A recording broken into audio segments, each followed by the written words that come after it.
Good evening and welcome back. Uh, I wanted to follow up my discussion of last night with a further uh, elaboration on a number of points uh, relating to the Israel-United Arab Emirates deal. But before I go into some of the key points that I want to highlight, I wanted to actually offer some guidance and maybe some direction to individuals. I have seen many people use all types of insult. I saw just a couple of quotes saying insulting Bedouins and using terminologies that really are inappropriate and counterproductive in general. I don't think this issue of the government of United Arab Emirates uh, having reaching a deal and agreeing to open diplomatic relations and normalize relations with Israel, something that would be placed on the footstool uh, or the responsibility of Bedouins.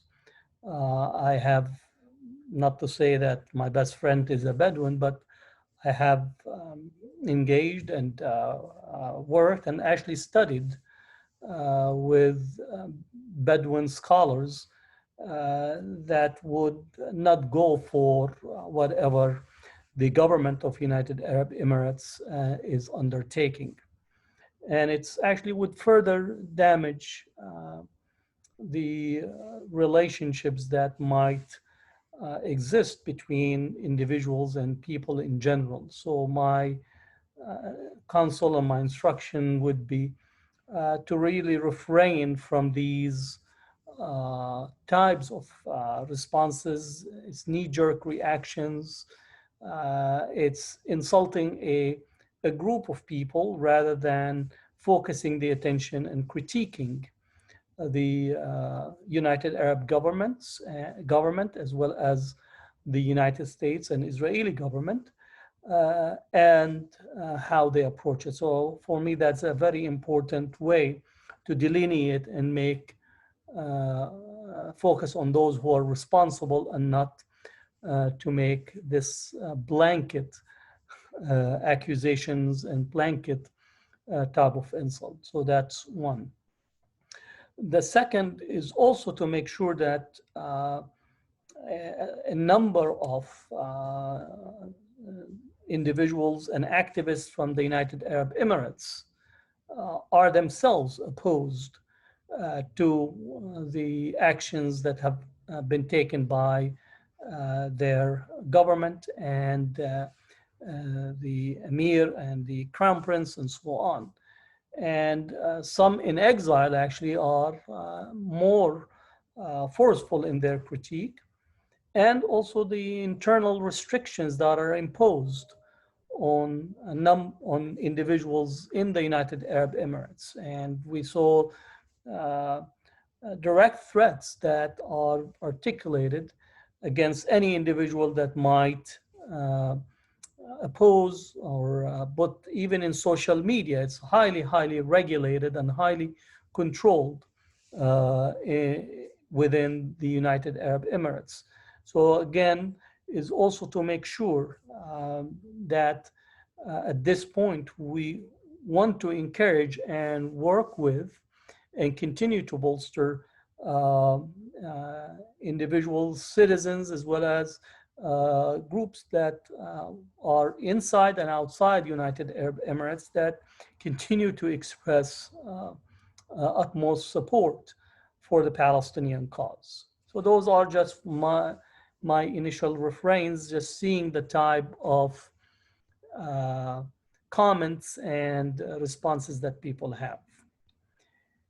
Now, the point that I want to focus on today, which I will delineate a little bit more, is this notion that certain Arab governments today are trying to craft a way to define what Islam is and what the Muslim society is all about, and the type of Islam that is to be practiced. But this is being constructed opposite what is termed to be a, a political Islam, or an Islam that is amenable to protest, or really is the whole notions of defining Islamism, and as such creating the scope that the current Arab despotic governments, the current monarchies, the current dictators who have been in seats of power for the longest period of time. These are mostly post-colonial states that have been formed as a result of colonial powers, giving the right to rule to tribes and elites, and they continue to be supported by their ex-colonial motherland, whether it is the UK, the French, and interestingly, the French coming to intervene in Lebanon as we speak, or the United States, or even if you take it to the Soviet Union during the Soviet era, but now Russia playing a role. So what we have is this notion that these monarchies and these states are representing what the notion of a Muslim society, the type of Islam that is to be practiced, and as such is to really frame it that this is a way or a battle to be forced to reclaim both Islam in the larger narrative, but also to claim the Middle East. But I would like to also speak to the notion that these monarchies, the dictators, and these regimes that have been in place for this long period of time uh, also crafted at an earlier period a type of Islam that was amenable to engaging in the Cold War. So Islam, again, the prophetic statement in relations to Islam, that people will follow the religion of their kings. But in here, the kings, the political elites are crafting a particular type of Islam and a particular notion that is self-affirming of their dictatorship, self-affirming of their despotic rule, self-affirming to their structures that really violates the basic tenets of human rights, basic tenets of freedom, basic tenets of the notions of citizenship. And as such, this contestation is being framed around also the question of Palestine. In here, as we see that in the past 5 days, Israel have been pounding Gaza, and the United Arab Emirates, as well as Saudi Arabia and its engagement with Gaza, been a deliberate, systematic effort to try to neutralize or dislodge Hamas from Gaza. And as such, we see that the United Arab Emirates have hosted Mohammed Dahlan as an advisor. And today you had a delegation from Egypt, which is governed by Sisi, who really owes his current seat of power in Egypt directly to Israel's support, first and foremost, as well as the financial, as well as the diplomatic support of Saudi Arabia and the United Arab Emirates, which provided the Sisi with the diplomatic cover in Europe, as well as the support here in the United States through the cooperation of AIPAC, of operatives, United Arab Emirates operatives, and Saudi Arabia's operatives in this sense. And what we see is this crystallization of this type of campaign focused on the supposed threat of the Brotherhood movement. And now in many of these governments and political elites in the Arab world, that every wrong in the region is being really channeled to the Brotherhood movement. And basically saying in so many different words that the threat of the Brotherhood movement in the Arab world and the Muslim world is so great that it is much better to support the dictators, the monarchies, because at least we know what we are dealing with, opposite possibly the support that might arise from the coming to power of activists and organizers of the Brotherhood movement. Now, in here, one has to be very clear that these are elites that have been nurtured and developed by the colonial and post-colonial powers. These were trained to see the world in the eyes and the lens of colonial, post-colonial powers, whether it's the UK, France, the United States, or broadly speaking about the Western world. This is not to be understood that it's a defense or an argument about the thoughts, the ideas, the programs of the Brotherhood movement. One can both critique the particular aspect and the particular ideas of the Brotherhood movement in the Arab world, and can take issue with a variety of elements in there. But to say that the Arab world and what it experiences today is directly connected to some type of a conspiracy or some type of an underground strategy, grand strategy of the Brotherhood movement really has to be taken to task. The reason that what we having today in the region is directly has to be placed at the footstool of all these political elites in the region. First and foremost, the monarchies, who continues to actually waste the resources of the region, continue to support every war under the sun, and have wasted and tormented generation after generation for no other reason than to secure their own seats of power at all costs. Now, a connection to this point that I have raised, which is very important. I also want to take the Arab world political left to task. And I know that those who prescribe to Islamic understanding and use Islam as an organizing framework also can be taken to task for not understanding and not relating to the Arab political left. But the Arab political left also internalized, I would say, a form of Islamophobic construction coming from a whole legacy that did not understand the centrality of Islamic ethos and Islam as a framework for individuals constituting both their community's engagement, political engagement, and cultural references. So the Arab left, I would say, wrongly have developed an antagonistic relationship, and I would say in certain instances Islamophobic approaches to relating and understanding how the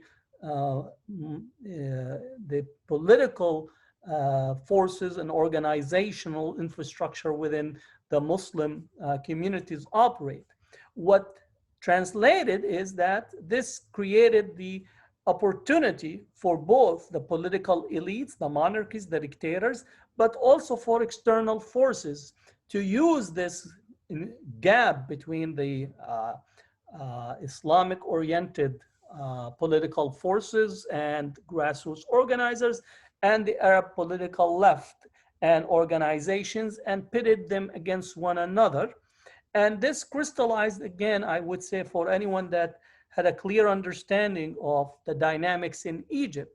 One aspect, there are many things that would be critiquing, but the actual split between the left, the Arab left in Egypt, and the Islamic forces, including the Muslim Brotherhood movement, and I would say also some of the Gulf states, in particular United Arab Emirates and Saudi Arabia, also instrumentalized the use of Islam or certain Islamic forces in order to create a Muslim-Muslim debate that also poisoned the will for the political engagement that are there. Now, I'm going through the whole discourse to understand that the dynamics of United Arab Emirates normalization of relations and open diplomatic relations with Israel has to be seen in light of this larger framework that is present in there. And part and parcel of this is the whole strategy or the whole attempt to formulate a new approach. I'm saying new approach, but an approach that would target both the Muslim forces in the region that can be looked upon in relations to Gaza, but also in other places in the region, as well as a possible construction of a confrontation with Iran that will result in a new war effort that will bring together the alignment of forces. And once again, we will see the resources, the population, generation, or possibly two, being put as a front pawn for a larger political game that at the end result, its victims will be the people and the societies of the region itself. And in this sense, Israel can get a new lease on life to continue to exist as the hegemon of the region while watching the confrontation taking place. On the one hand, the monarchies and the dictators who are using the Muslim figure as the boogeyman around which to rally both internal political forces as well as external support from the powers that be. And the second aspect is also to foment another cycle of Shia-Sunni confrontation between, again, the Sunni world that would be possibly represented in a cluster of coalition led by Israel as well as the Gulf states, Saudi Arabia, United Arab Emirates, opposite Iran and possibly Syria and others. The other elements in this, which today actually, or yesterday, Vice President, presidential candidate Biden, actually, I don't know for what reason, nobody knows, but whatever reason, he actually says that if he actually is elected as president, he will actually move to remove or to foment a regime change in Turkey, which is that he will move to remove Erdogan. So this for me comes directly possibly from his immediate circle of those who are beholden to Zionism in Israel, and seeing that the role that is being played by Turkey is counter to the formulation of strategy between Israel, United Arab Emirates, and Saudi Arabia.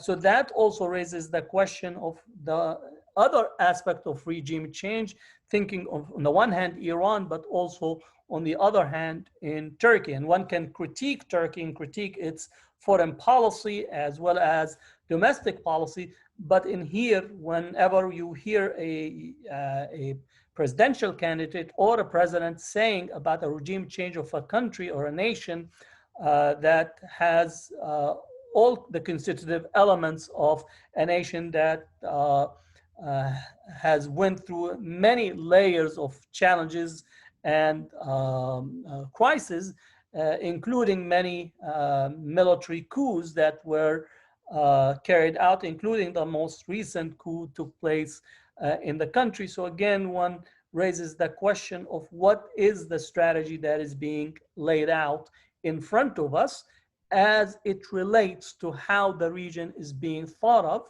and what are the forces for political change in there, knowing that the lines of demarcation that is being constructed around the tab or the nature of Islam is being really played into this whole dynamic, which means that there is a good Muslim and there is a bad Muslim. And this reminds me of Hamadani's book, The Good and Bad Muslim, in relations to the framing.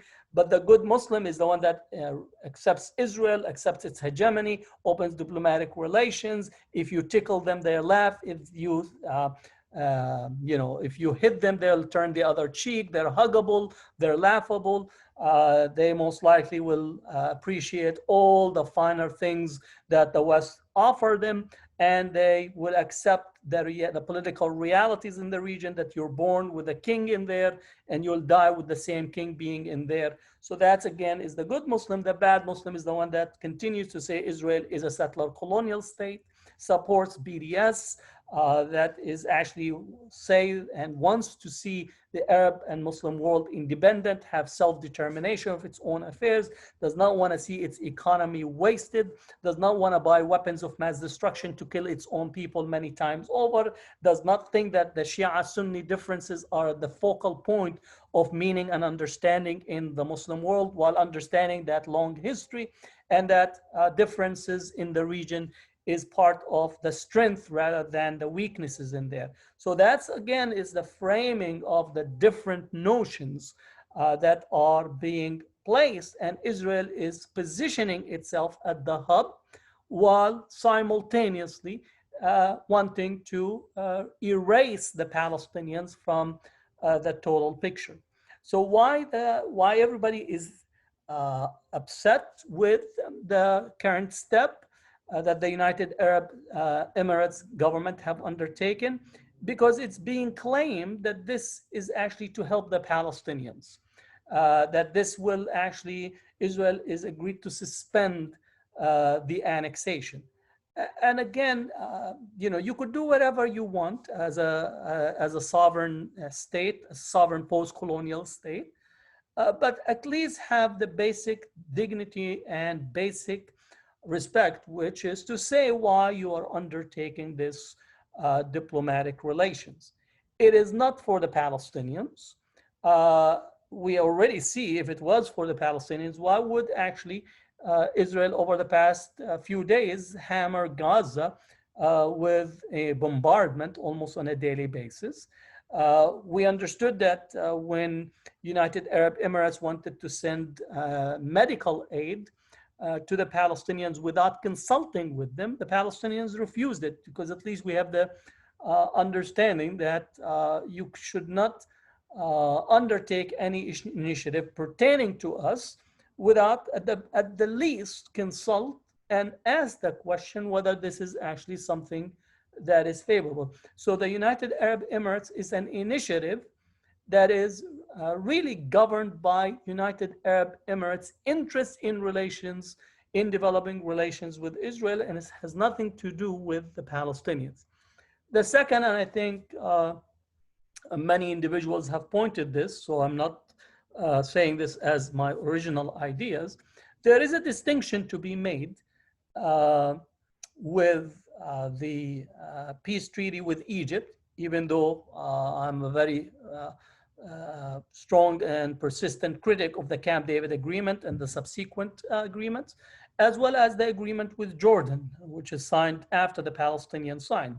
Both, one can say that Egypt fought a number of wars with Israel, at least 4 wars that Egypt, so they were in a state of war and reaching into a peace treaty.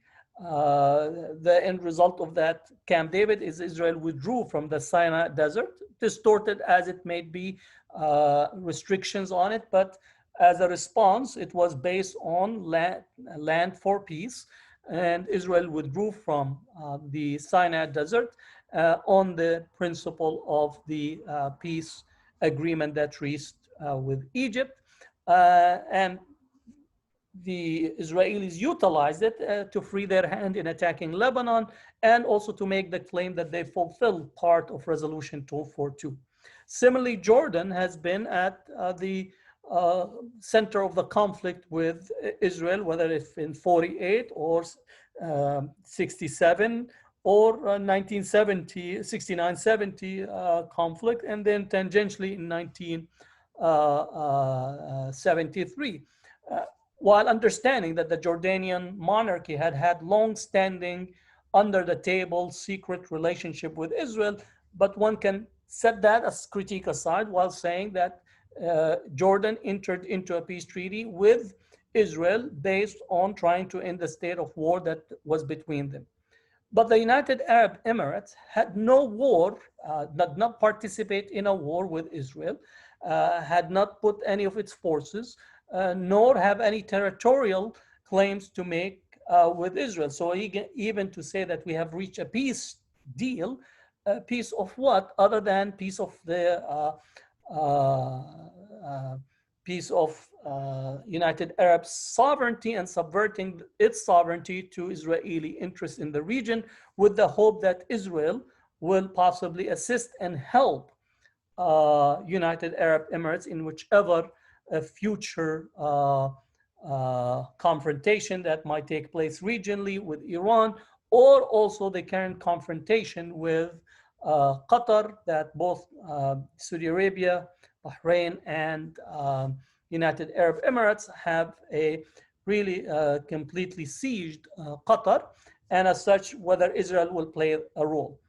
And I think there is something to be said in this. And in here, I will also bring into the discussion the role that is being played by some of our American Jewish organization, in particular, AJC, the American Jewish Committee, the role that the ADL plays, the role of the Zionist Organization of America, because the United Arab Emirates, Saudi Arabia, even Qatar itself have welcomed leaders of these three organizations, as well as a number of other leaders from the American Jewish Committee, as to be the go-between in resolving the conflicts or the tension between the Gulf states. So not only that you have these major Zionist organizations in America tormenting the Palestinian, Arab, and Muslims in America, but also they have the audacity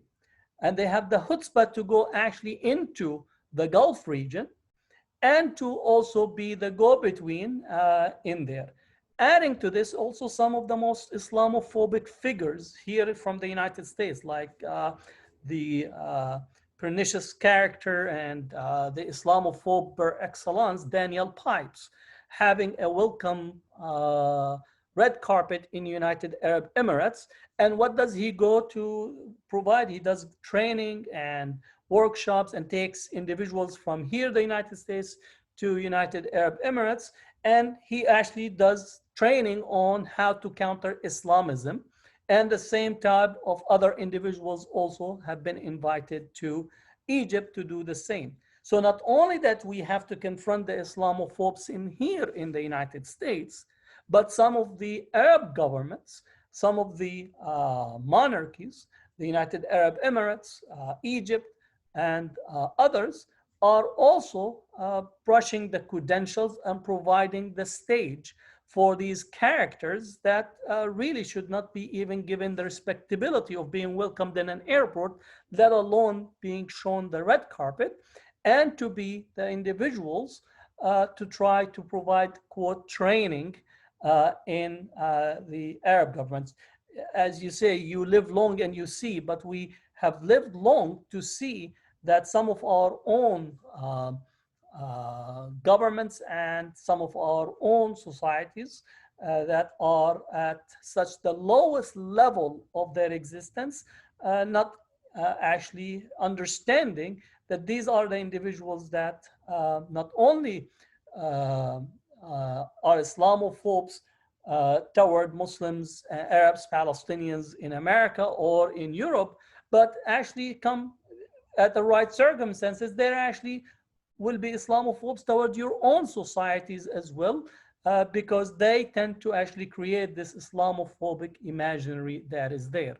So this is very critical to critique the role of these organizations, and my critique also for Arab, Muslim, and Palestinian organizations that continue to create this dialogue or this relations with some of these Zionist organizations. And I take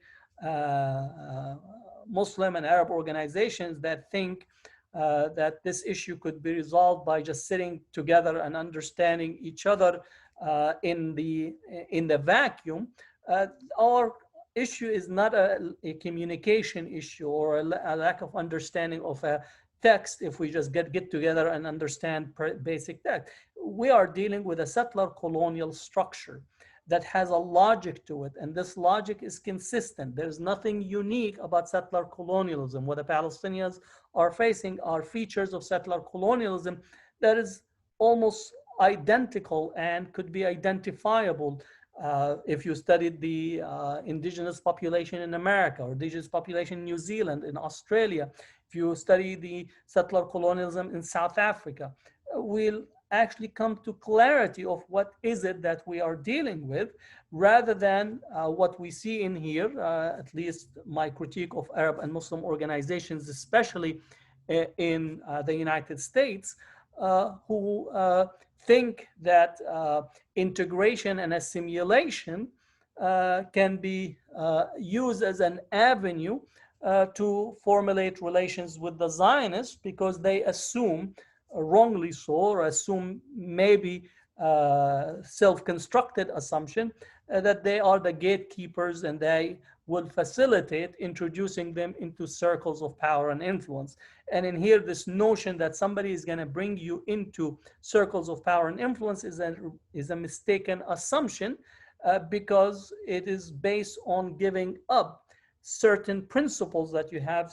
And the first and foremost is to give up on Palestine and don't bring Palestine with you to the table. So in that sense, is integration and assimilation on somebody else's condition, and no one is going to open the door to you unless you already have let go of the things that are unique and also significant to you in relations to what makes you you as a community, and in the long and very complex diversity of the Muslim community. So I've been very critical of these relationships that have been constructed with AJC or the program of the MLI, Muslim Leadership Initiative, which is Muslim leaders that are recruited by Shalom Hartman Institute, which takes them into a fully paid trip to visit and be in various parts of Palestine, and in essence to understand the importance of Israel to the Jewish Americans. And in here, let me be very clear in relations to Islamic law. Islamic law is very clear that you have no permission to visit an occupied land and paid for and brought to this visit by means of the occupying power. And don't even make the claim that your visit is to be in solidarity with the Palestinians. If you're in solidarity with the Palestinians, the first question to ask, what is the Palestinians' position on these visits and these trips that are organized by the Shalom Hartman Institute or AJC or ADL, and bring a Muslim participant in there? Palestinians across the board will tell you that this violates, and it's actually set against their self-determination. It actually prolongs their suffering and continues to empower the occupying power over them. So to be very clear on this issue. So that also gets into the modality of the good Muslim, bad Muslim. So just like the good Muslim, bad Muslim is being projected in the Arab world, the good Muslim and bad Muslim is being projected here in the United States. And there's some benefits to be had. I'm not going to be a person that says there's no benefit. There are some benefits to be had if you actually let go of your certain issues. But what we are calling for and what we're asking for individuals is to to have dignity, to have self-respect, to actually understand what it is to call for empowerment of yourself and your community. So these are for me, very critical issues to speak about. Now, speaking to this claim that this actually will benefit the Palestinians and that will suspend, or Israel accepted to suspend annexation. When Netanyahu called for or pushed for annexation, the global community and the activists across the world were able to actually challenge Netanyahu and push back. And in essence, it put Netanyahu in a very difficult position vis-a-vis the annexation. More importantly, Netanyahu wanted to use the annexation both for his electoral campaign, domestic Israeli politics, but also to shift the discussion away from his legal trouble and the cases against him in relations to corruption. So in this sense, the push for annexation was used in that way. The global community, the activists, both from across the spectrum, Palestinians, Arab, Muslims, liberal forces, Jewish activists in the US, in the UK, in Europe, and other places were actually very successful in mobilizing and creating the needed opposition that ended up that before even the United Arab Emirates and Israel's supposed agreement, it actually was stopped at its track. And what the United Arab Emirates have provided is almost a way out for Netanyahu to say that we're not going to go through the announced annexation, even though that annexation has been ongoing since 67, but that's a side issue right now, not the major theme, but in essence is giving Netanyahu an out with knowing that the world community is already moving in the direction of opposing Israel. Israel no longer have uncontested political power, both whether in Europe or in the United States, which gets me to the domestic transformation here in the United States as well. For many who are observing the Democratic Party primaries, AIPAC has lost its contestation of the squad, the 4 women that AIPAC has targeted. They targeted the 4 women. All the 4 women have won their primaries. The most possibly heavy mobilization was against Ilhan Omar in Minnesota, as well as Rashida Tlaib in Michigan. Both have won, even though that AIPAC has pumped so much money to try to unseat them. More critically is also in both in St. Louis and New York, 2 other candidates unseated, 2 long-standing AIPAC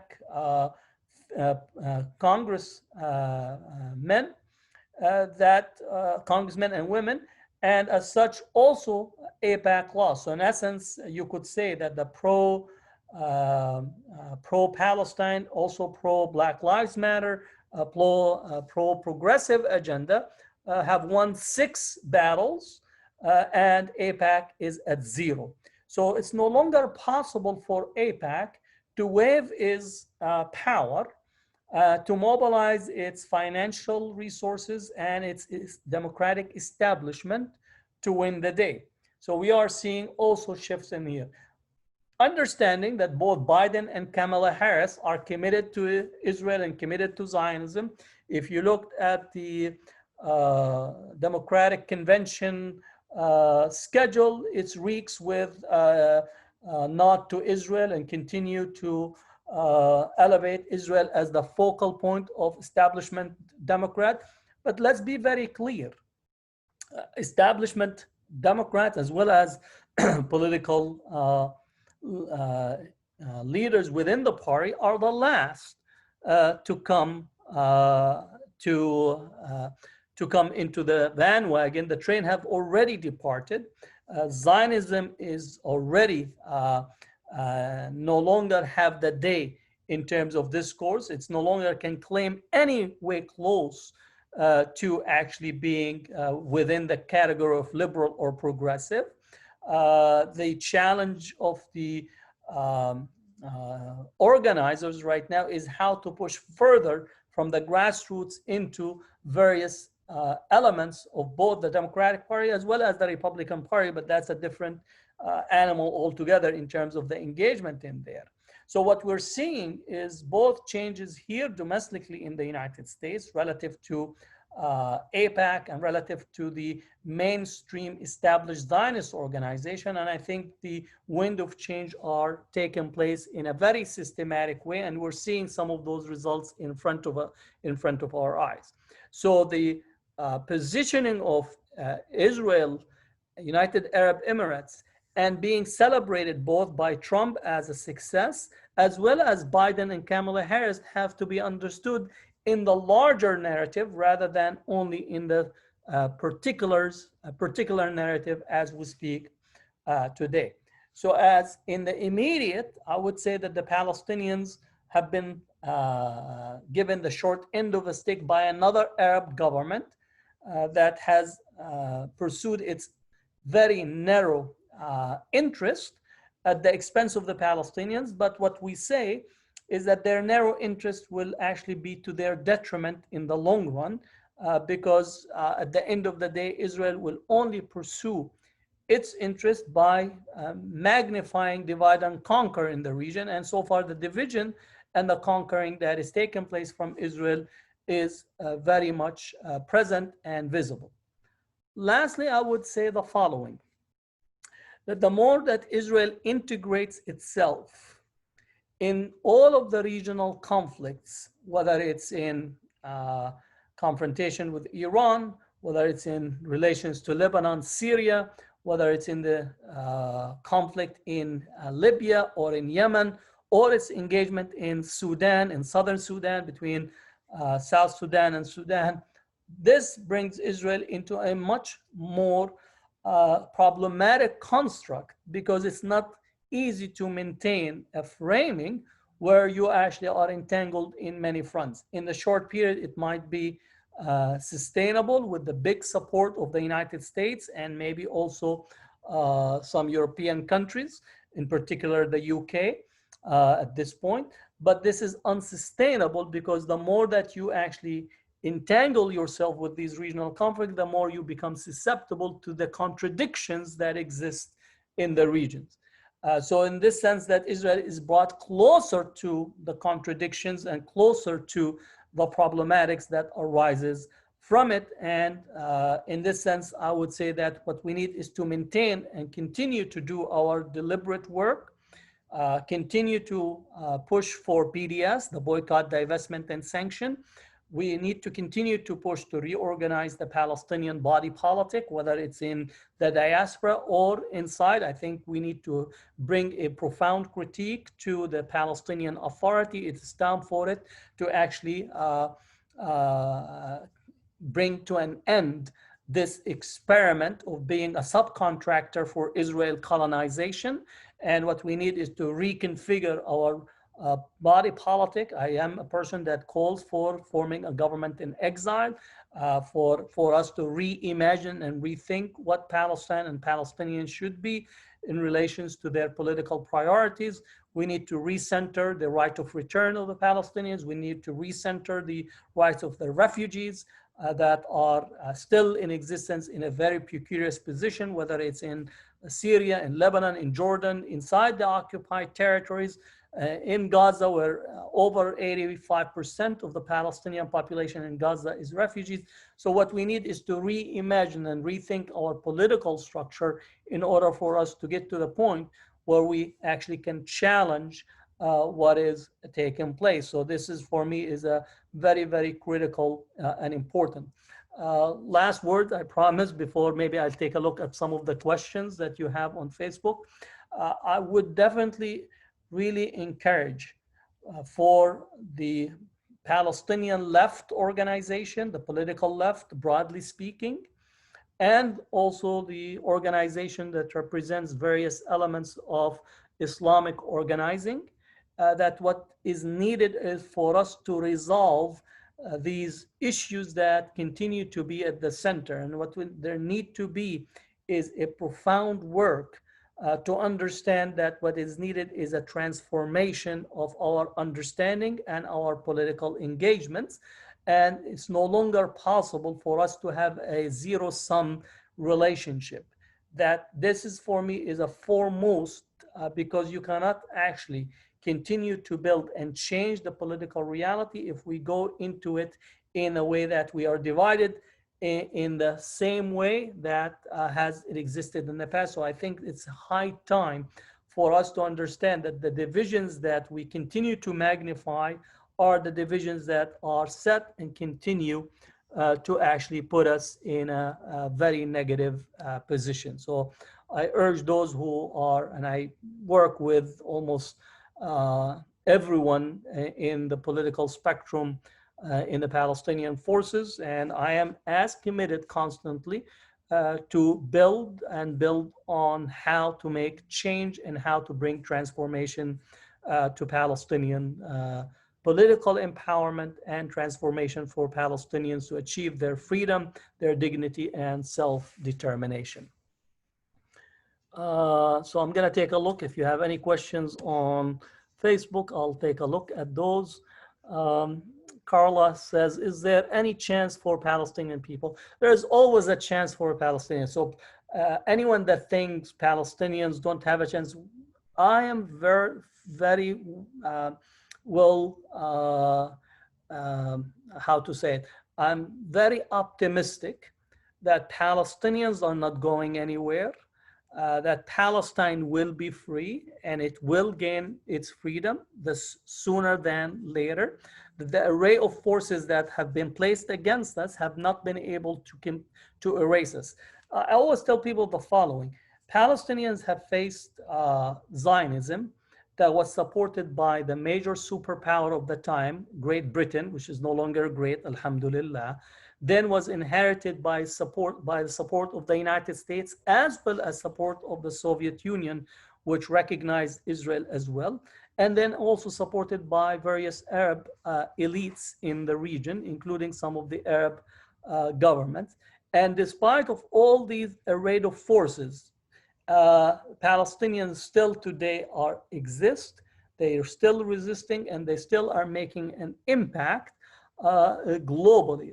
And I would just think of the type of work that the Palestinians have done in relations to US campuses and the type of success across the US campuses, the success of the Palestinian work with the anti-apartheid movement being one of the key components in the success of the anti-apartheid movement, and the work and the support of the African National Congress with Nelson Mandela, the support and the effective work that's done in relations to Latin American solidarity movement. So I am not at all taking the moment to cry and to say that the Palestinians of no chance. I am very optimistic that the success, the freedom, the liberation of Palestine is in the future. It's not a matter of if, but it's a matter of when, and whether we're going to witness it ourselves. That's the only question, because settler colonialism is unsustainable. Israel's contradiction is becoming wide and very clear to everyone. And Israel created its own litter box. That's what I say. It's a settler colonial litter box that Zionism and Israel have created for itself, and they can't shoot themselves out of it in whichever way they are. So if anything, they are really strategically are stuck. Even if you take the most right-wing Zionist in the West Bank or Israel, say transfer the Palestinians out, and I say, okay, let's get your Monday morning quarterbacking fascist idea. So where are you going to send 6 million plus Palestinians that are in historical Palestine right now? where you want to send them? You want to send them to Jordan. Jordan is about 70% Palestinians. You add 6.5 to 7 million Palestinians. So now you have the longest border of almost 450 or 480 miles border with Israel. It's you get into the mountains terrain. Do you think that Palestinians are going to go peacefully and sit in Jordan because you want to have your Eretz Israel, Great Israel, and celebrate that you have expelled and reenacted possibly the destruction that you read in the biblical text, and now you have actualized your what you call your dream speculative theological understanding and supported by the Christian Zionism, and all of a sudden you think you have achieved success. It's a momentary success at best because you have created a new borders and a new configuration of conflict. You want to send them to Lebanon, Lebanon will collapse, as well as the regional configurations will completely not be amenable. For those that are in the Knesset, they want to maintain a structure of apartheid. So we're going to have more settlements. We're going to put the Palestinians in cantons like what South Africa did in its black homelands. And we're just going to have our cake and eat it. We're just going to say we have Eretz Israel, but over there, these are the untouchable Palestinians. And we're going to continue to do whatever, meaning that you're going to defend an apartheid structure at a moment in history where the world no longer have the stomach nor the principle to actually support an apartheid structure. So the days of maintaining an Israeli apartheid are over. Even in the United States, the young Jewish activists are in the forefront of rejecting apartheid Israel as the definition of their identity, of their ethics, and of their future horizon. And the data from the Jewish organizations and the data from the major Zionist organizations show clearly that this transformation that is taking place in front of our eyes. So these are the options. Those who are calling for maybe a two-state solution is no longer viable, it's dead as a result. So this is, for me, while some might say it's a very problematic, I would actually say that the project, the Zionist project, as it's been conceived and imagined, is no longer sustainable at this particular time. The question from Abdul Rahman said, do you think Saudi Arabia will follow United Arab Emirates steps toward Israel, so-called peace? I think Saudi Arabia has already been having relations, diplomatic what you call de jure relations, de facto relations, opening various diplomatic channels, using also some of the major American Zionist organizations as the go-between. There are already a number of encounters between Saudi Arabia's representative and Israeli representatives.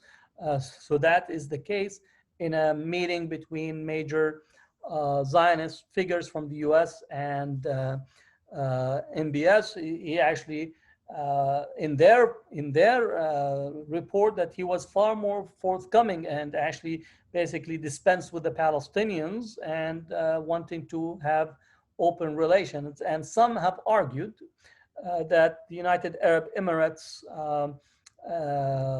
balloon is to test the reaction that might come, and then we will see whether Saudi Arabia will follow suit. I think Saudi Arabia is committed to develop its relations with Israel because it sees Israel as the counterbalance in their view, the strategic confrontation with Iran. And also MBS feels that he needs to lean on some of the Zionist organizations and figures in the United States and in Europe to provide protection for him due to his wrong-headed and policies that have resulted in really his the killing of Khashoggi in the Saudi embassy in Turkey.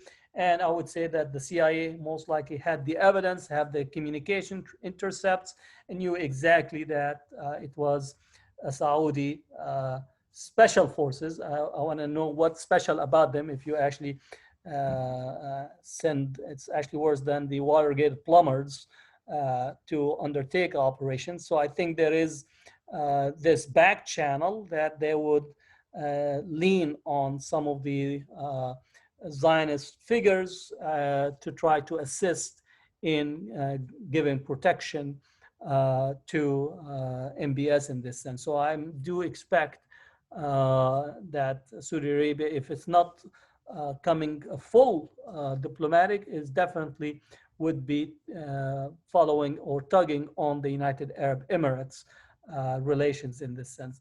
I'm expecting Bahrain and Oman to be more quicker to the table in opening diplomatic relations, or at least elevating their relationship with Israel at the expense of the Palestinians. So all of this is to say that the picture in the Gulf shows for accelerated normalization taking place, all previewed or set against the Palestinians. So why does Hamas and the Palestinian left make a union? Well, again, the Palestinian left and the Hamas, they both right now are, in essence, at a outside the political game that is being played, and being played against their possible best interests, as well as possible long-term program for bringing about an end to the occupation, an end to the continued dispossession of the Palestinians. And the ongoing distance and the ongoing ideological tension that translates into dysfunctionality on the ground results in weakening both groups, and also utilizing their tensions and their division to drive the interest and the I would say the utilitarian policy formation, both from the regional actors as well as the global actors. And in this sense, this existing division begins to actually weaken the body politic of the Palestinians. And I think we have not learned from the past that our internal divisions is first and foremost is set against our own selves, and then secondary is used by our multiple oppositions, whether Israel or monarchies and dictatorships in the Arab world, in order to facilitate their own side deals on the back of the Palestinians.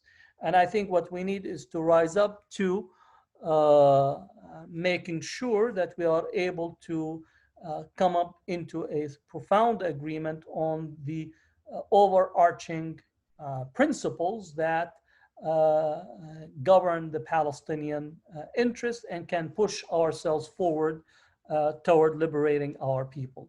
And I think often this has not been in the forefront, and these side issues have been to our detriment. And similarly, again, I would say I critique as much as the Muslim organizations and individuals who tend to also have almost a zero-sum approach and reductionist approach in thinking and dealing with organizing relative to Palestine. And I think those days of this type of framing has to be long gone. And I think both groups should have learned from the painful past that at this point they are its victims and continue to be projected as victims because they did not understand the game that continuously to be framed or being framed and organized around them. So if there's no other questions, I thank you for being with me. I covered, a whole bunch of issues that's on my mind. But I will end with, again, the refrain of individuals not to use insult or to use terminologies that will diminish the standing and the foundations of societies, especially our brothers and sisters in the United Arab Emirates, and not to use any type of insult on individuals. I think the citizens of the country, if we could use the term, these are subjects, because citizenship in the Arab world, with a few exceptions, is really non-existent. These are subjects of despots, subjects of monarchies, subjects of dictators, that you could actually be sent to jail and possibly lose your life for just putting a tweet opposing a policy or speaking of a policy, or even celebrating that your next door neighbor. There's individuals that are sitting in jail because they said Arabs should actually be in a peaceful relationship with one another. This is after the siege on Qatar. So again, we should not be used as instruments to driving these divisions, and not allow the governments and these despotic rulers, dictators, to formulate the relationship between people. What we need is to actually constantly call for freedom, for democratic engagement, for participatory politics, that at the core of every society is freedom. And again, we could go back to the statement of Umar ibn Khattab, the second caliph, who said, متى استعبدتم الناس وقد خلقتهم أمهاتهم أحرارا? When have you been given the right to enslave people and their own mother gave birth to them in a state of freedom? So what we call is for a state of freedom for all our Arabs brothers and sisters. I sometimes say that Palestinians, we are actually under occupation, and we know exactly what we're dealing with. It's an occupation, but across many of the Arab worlds, their occupation is actually by their own governments, and their own governments have stripped them of the basic ability to be free, to have dignity, to have freedom, to have justice, to have self-determination, and the ability just to have basic food and to be able to actually take care of your family. And that is, again, a calamity that we need to speak of it. And I do work on immigration and refugees, and just to think of the so many Arabs and Muslims and Africans that die daily in the Mediterranean for no other reason than escaping their own conditions in their own societies that are a result of the post-colonial era that continues to really wreak havoc on a daily basis. So again, I'm aware and cognizant of this, and that's why I don't like people to use the major knife that is being directed at us by Arab governments to turn on our Arab brothers and sisters in their own societies and countries, unless the person is actually vocally, like there's a number of these what you call propped up figures in the Gulf that are used to tweet and so on, celebrating their relationship with Israel. If that's the type of person, then basically direct your critique and your answer to that person, but not to actually make it possible for this to actually be the framing of what is taking place. So that's my last refrain, and encourage you to maintain. We are in a long-term struggle, and every step forward, we have to make it collectively. And our freedom is a collective effort. And I do feel that it is something that will come by.